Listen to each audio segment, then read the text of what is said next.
Un año, episodio 88. Dice así: ¿Cómo llegar a ser sabio? Oprah Winfrey recomienda: sigue tus instintos. Allí es donde la verdadera sabiduría se manifiesta. En otras palabras, la sabiduría viene de adentro y es un tipo de intuición. Considerando que somos creados a la imagen de Dios, hay algo de verdad en tal definición. No obstante, como veremos en los pasajes de hoy, la verdadera sabiduría procede de Dios y se adquiere de forma suprema a través de tu relación con Él. El conocimiento es horizontal, pero la sabiduría es vertical, procede de lo alto. Crecerás en sabiduría al aprender, reflexionar y vivir en relación con Dios. Todos necesitamos sabiduría, desesperadamente. En el Antiguo Testamento hay varios libros de sabiduría: Proverbios, Job, Eclesiastés y Cantares. Además, esparcidos a lo largo de la Biblia, hay diversos escritos que podían ampliamente ser descritos como literatura de sabiduría, pues abordan áreas tan variadas como el poder de la lengua, los beneficios de la fidelidad, los peligros del adulterio, los riesgos de beber en exceso, las iniquidades de la vida, los sufrimientos de los justos, las cualidades del liderazgo y el arte de la crianza. La sabiduría es como una especie de sentido común santificado que conduce hacia una mayor autocomprensión. Te da la capacidad de enfrentarte a la vida, dirigiendo y controlando sus desafíos y retos. En la clase de legado que los buenos padres quieren dejar a sus hijos, en la última instancia la sabiduría se encuentra en Jesucristo, quien es la sabiduría de Dios. Ahora vamos a leer Proverbios 8 del 12 al 21 y las voy a leer en la PET. Yo soy la sabiduría y vivo con la inteligencia. Pueden encontrarme con el conocimiento y la prudencia. El que respeta al Señor rechaza el mal. Yo detesto el orgullo y la arrogancia, los malos caminos y la boca que dice mentiras. Míos son el consejo y la sensatez, y yo soy la inteligencia y el poder. Por mí reinan los reyes, y los gobernantes dictan leyes justas. Por mí dominan los príncipes, y los gobernantes ejercen autoridad. Amo a los que me aman, y a los que me buscan me encontrarán. También tengo riquezas y honor para dar.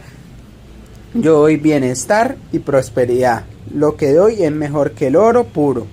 Mis ganancias son mejores que la plata pura. Yo voy por el camino correcto, por los caminos donde se hace justicia. Hago prosperar a los que me aman y lleno sus casas de tesoros. Primer punto: busca la sabiduría de Dios. La sabiduría es de inmenso valor. Yo doy riqueza y honra, grandes honores y prosperidad. Lo que yo doy es mejor que el oro más refinado. Lo que yo ofrezco es mejor que la plata fina. Esta sabiduría vale más que toda la riqueza material del mundo. A diferencia de todo lo demás, distinto a la riqueza material, la sabiduría dura para siempre. En este pasaje vemos por qué la sabiduría es tan valiosa y cómo debemos buscar a Dios para obtener tal sabiduría. El primer punto: la sabiduría viene de Dios. La sabiduría comienza en una relación con Dios. Empieza con el temor del Señor. Temer significa respeto y adquirir una profunda conciencia de Dios, que es el fundamento de toda la sabiduría. Segundo, la sabiduría es pura y belleza.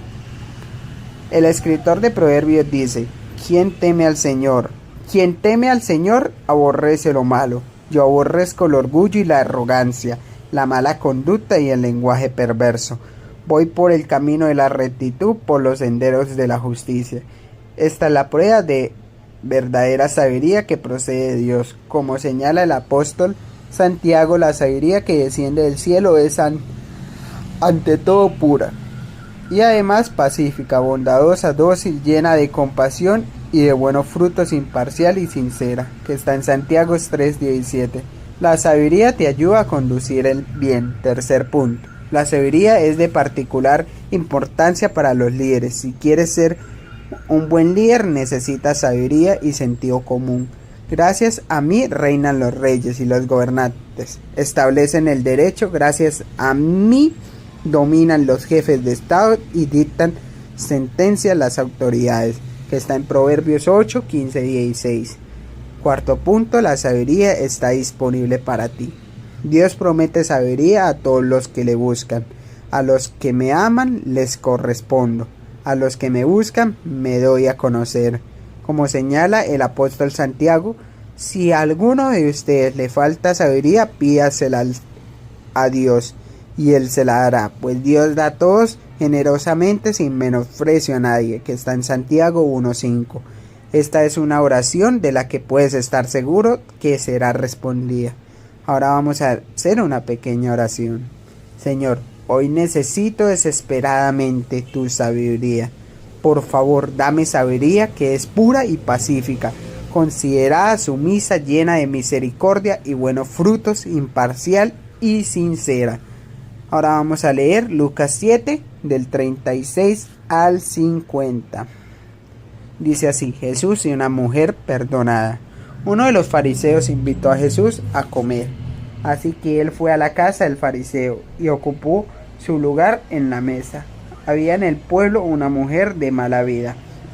Cuando se enteró de que Jesús estaba comiendo en la casa del fariseo, le llevó un frasco de alabastro con perfume en aceite. Se colocó detrás de Jesús llorando a sus pies y empezó a mojarle los pies con sus lágrimas. Los secó con su cabello, los besó y los ungió con el perfume en aceite. Al ver esto, el fariseo que había invitado a Jesús a comer se dijo a sí mismo: si este hombre fuera un profeta, sabría qué clase de mujer es esta que lo está tocando, sabría que es una pecadora. Entonces Jesús respondió a lo que el fariseo estaba pensando y dijo: Simón, tengo algo que decirte. Simón le dijo: dime, maestro. Jesús dijo: 2 hombres tenían una deuda con un prestamista. Uno le debía 500 monedas de plata y el otro le debía 50. Ninguno de los dos tenía dinero y no podía pagar la deuda, así que como no podían, les perdoné la deuda. ¿Cuál de los dos lo amaría más? Simón respondió: me imagino que al que más le perdonó. Él le dijo: tienes razón. Jesús miró a la mujer y le dijo a Simón: ¿ves a esta mujer? Vine a tu casa y no me diste agua para lavarme los pies, mientras que ella los ha mojado con sus lágrimas y lo ha secado con su cabello.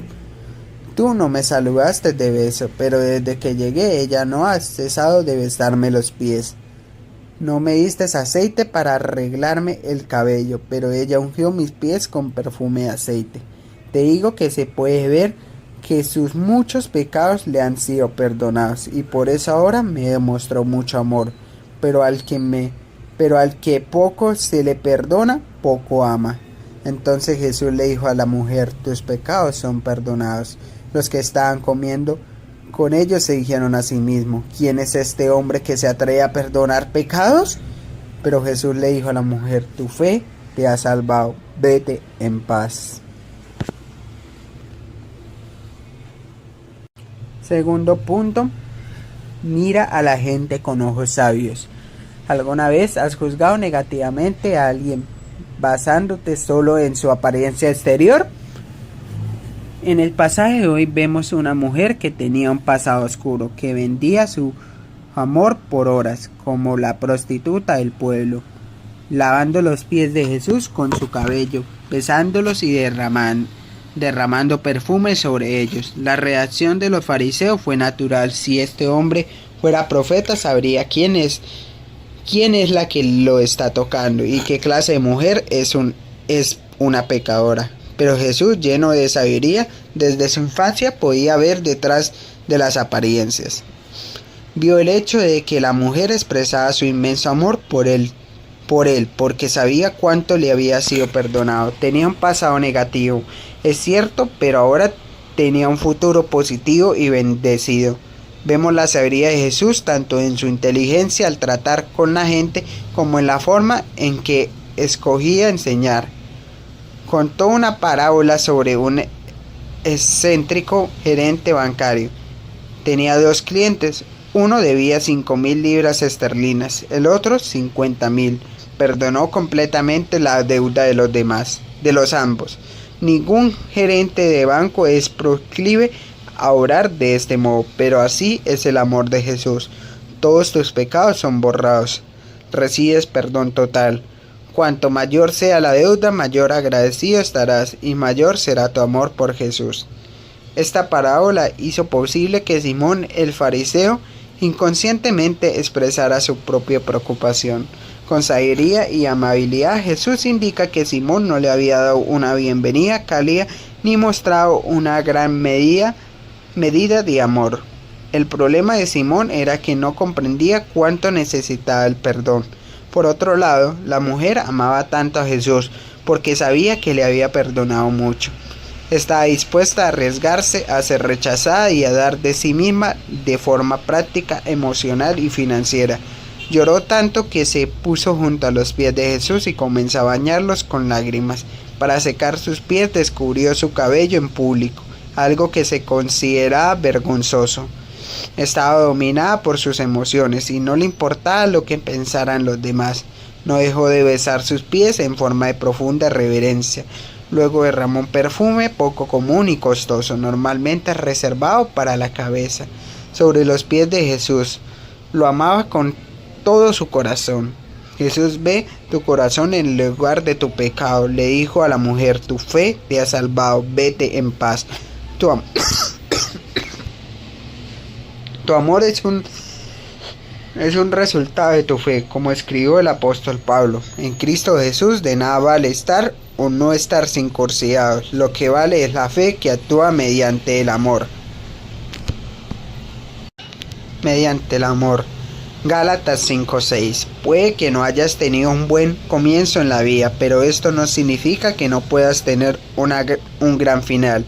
Sea cual sea tu vida pasada, con Jesús puedes tener un nuevo comienzo completamente y tener un gran futuro. No debes andar por la vida consumido por la culpa de relaciones anteriores ni por incidentes de tu pasado. En el momento en que te arrepientes y pones tu fe en Jesús, todos tus pecados son limpiados. Es importante que lo que sabes en tu cabeza pase a tu corazón. Jesús quiere que reconozcas que eres alguien pecador. No puedes pagar tus deudas mediante tu esfuerzo, pero Jesús te perdona. No tienes por qué andar consumido por la culpa.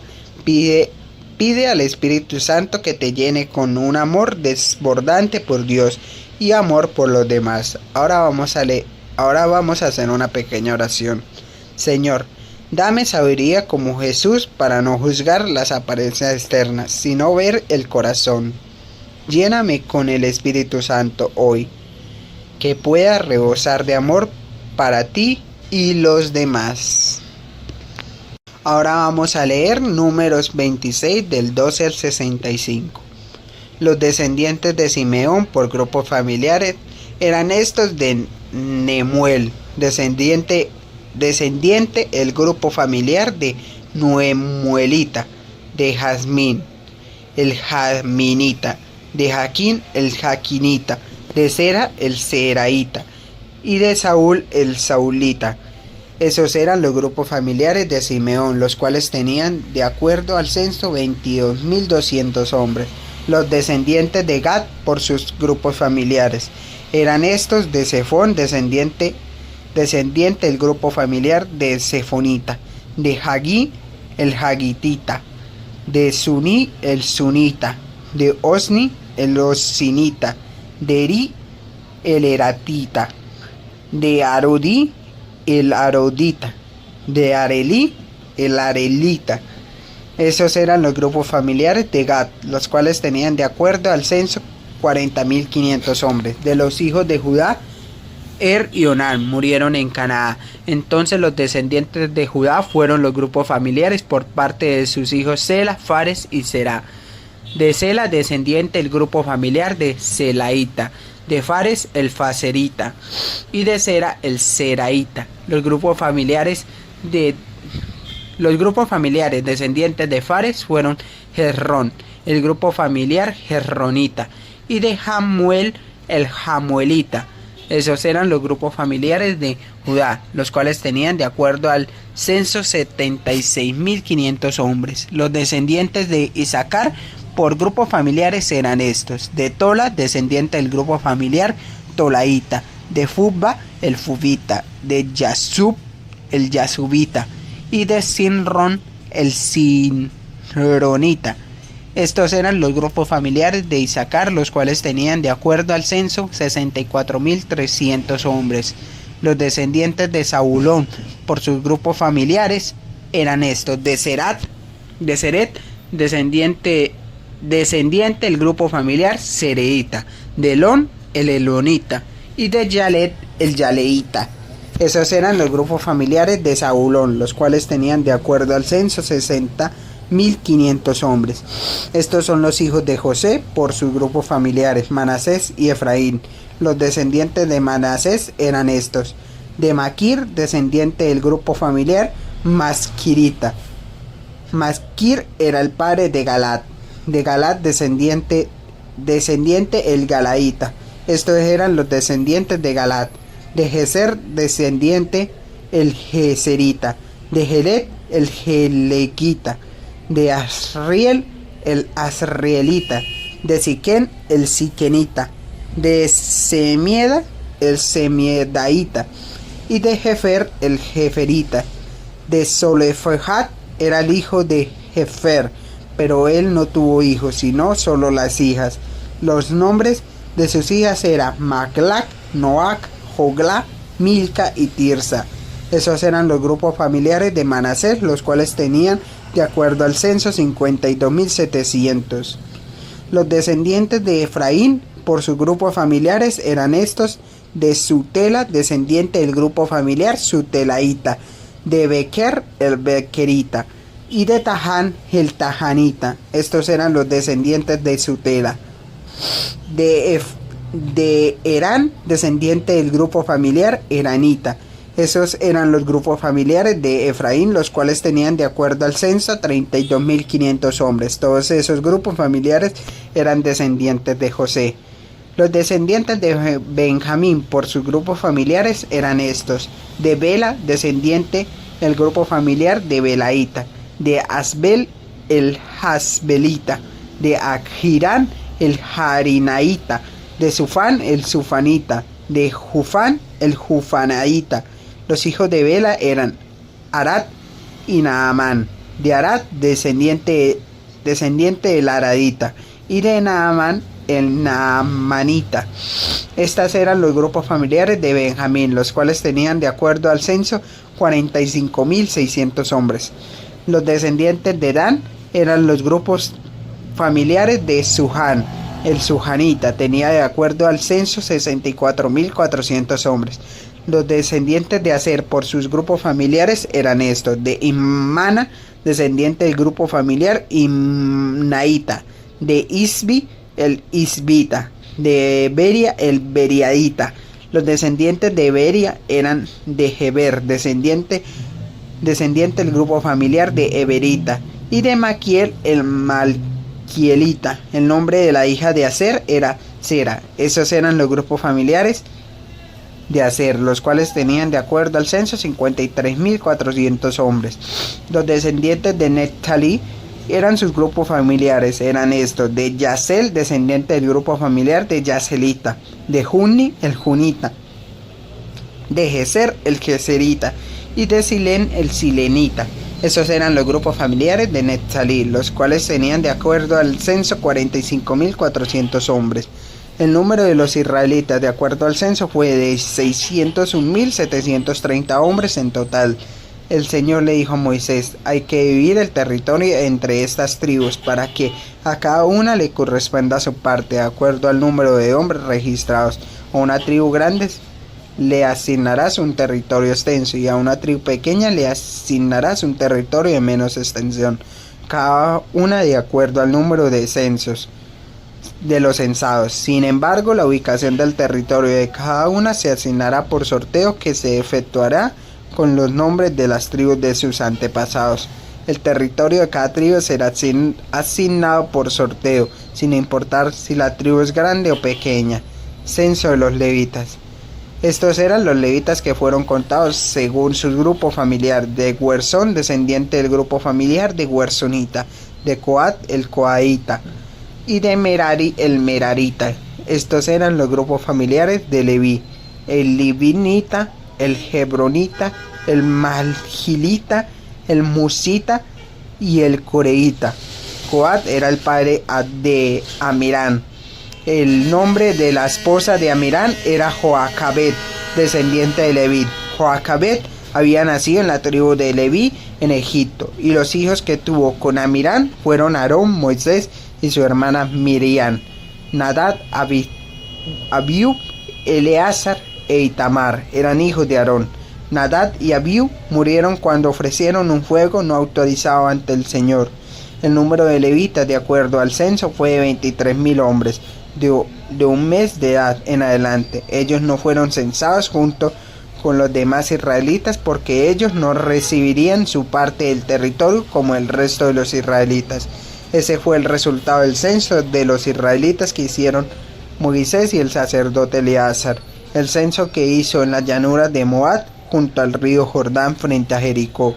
Entre esta gente no había ninguno de los que había sido censados por Moisés y Aarón en el desierto de Sinaí, porque el Señor había dicho: ellos morirán en el desierto. Ninguno de ellos sobrevivió, excepto Caleb, hijo de Jefone, y Josué, hijo de Nun.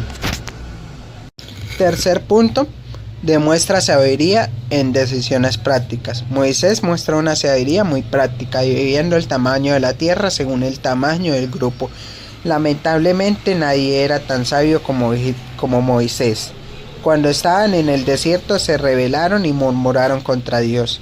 Como resultado, Dios aseguró que no entrarían en la tierra prometida, y eso es exactamente lo que ocurrió. De quienes se contaban en el desierto de Sinaí, con la excepción de Caleb, hijo de Jefone, y Josué, hijo de Nun, ninguno de ellos quedó con vida. Como dice una copilla, Josué, el hijo de Nun, y Caleb, hijo de Jefone, fueron los únicos dos que lograron entrar a la tierra de leche y miel.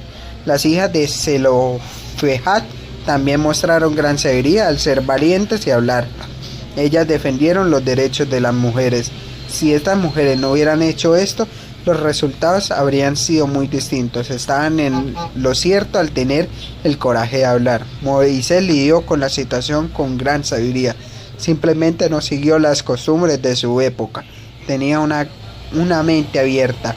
También la sabiduría de no tomar una decisión precipitada por sus propias fuerzas, ni equiparar automáticamente la voluntad de Dios con las costumbres ancestrales. No obstante, la sabiduría de Moisés yacía en su reconocimiento de que la verdadera sabiduría viene de Dios. Una y otra vez Moisés llevaba ante Dios los problemas y los desafíos de la gente. Busca la ayuda y la guía de Dios, y fue esto lo que lo convirtió en alguien sabio. Ahora vamos a hacer una pequeña oración. Señor, necesito que por favor tu sabiduría en todas las decisiones que debo tomar hoy. Ayúdame no solo a buscarla dentro de mis propios instintos, sino principalmente a buscar tu sabiduría que viene de lo alto. Ayúdame a seguir el ejemplo de la sabiduría de Jesús y ser guiado por el Espíritu Santo, quien me da la sabiduría en mi corazón. Pipa añade, Lucas 7:36 al 50. Es fácil juzgar. Recuerdo estar en el metro subterráneo de Londres con mi hija cuando era pequeña. Al pasar por el torniquete vi a una joven discutiendo con el inspector y la juzgué. Entre tanto había sacado a mi hija fuera del carrito para bajar por las escaleras, como es obligatorio hacer, y la mujer está delante de nosotros. Mi hija estaba de pie, un escalón más abajo que yo, y entonces se cayó. Tenía el carrito y las bolsas con mis manos y no pude atraparla. Para mi horror podía ver que se aproximaba el final de la escalera y estaba convencida que mi niña quedaría atrapada por el mecanismo. Habían otras personas alrededor, pero fue aquella joven la que se dio la vuelta, corrió y recogió a mi hija y me la devolvió sana y salva. Me sentí profundamente arrepentida por mi actitud hacia esa mujer y muy agradecida con ella, así como con Dios por su provisión mediante aquella amable extraña. Y recuerda que este podcast está hecho por el pastor Nicky Gumbel de la iglesia HB en Londres. Y el que le dio vida a este podcast fue Jesús David Rodríguez Rojas.